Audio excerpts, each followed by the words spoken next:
Match fixing and corruption of sport is big, it's global and it's organised. The responses must be that too, big, global and organised. Therefore we need the UN.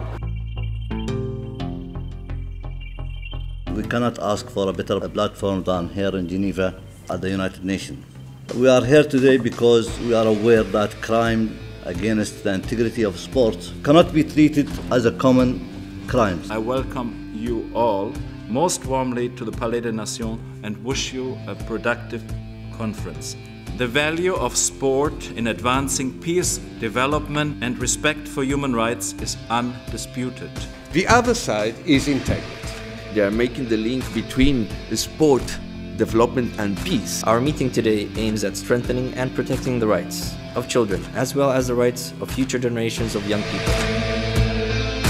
Sporting competition cannot live without the flame of integrity. The common goods like sport can be protected only through collective efforts from different sectors. And Haynes becomes the first woman to win the 100 and 200 at an Olympic Games. Sport has incredible power. Sport can develop generosity, encourage a respectful relations with others, and therefore peace.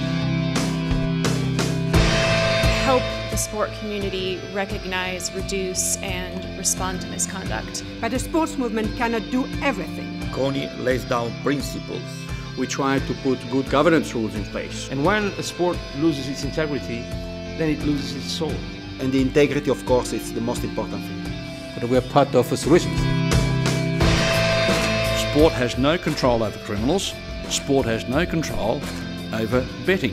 The ICSS and Foot Solidaire has agreed also to work together. The FA don't care about youth. Maybe one day we will have a solution. The highest standards in terms of recruitment, training, education and protection of players. And that, ladies and gentlemen, is the first step towards successful international cooperation. There are more and more countries which are aware of the issue. They have to have the credibility to be able to speak out. We need to gather researches, we need to gather data, we need to gather evidence. Protecting children from violence in sport. These are cases in which sport has a role as peacekeeper. Every child has a right to play safely. We engage with children and youth all over the world through the medium of sport and play. So we're very pleased to be able to sign this letter of intent today with ICSS. We're very pleased to be able to build upon the ICSS global strengths in areas of protection and sports integrity.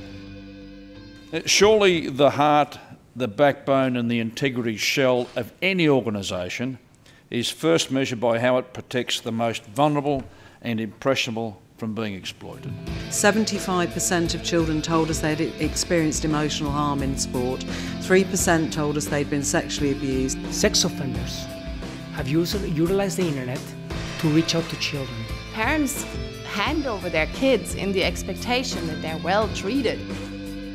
Let me table the proposal to have an International Sport Integrity Day and to call together for this purity. Combine peace and sport, education and sport, child protection and sport. We need a World Day of Sports Integrity. We need a day, the 4th of April. And today we have signed a partnership agreement with the ICSS. The success is already the fact of having all these different people around the same table. I think 10 years ago you would have never expected humanitarians and development experts to be with sport. For us is a happy day. So Save the Dream is all about positive images. It's about empowering the youth, empowering sports people. We need to save the dream finally. Thank you.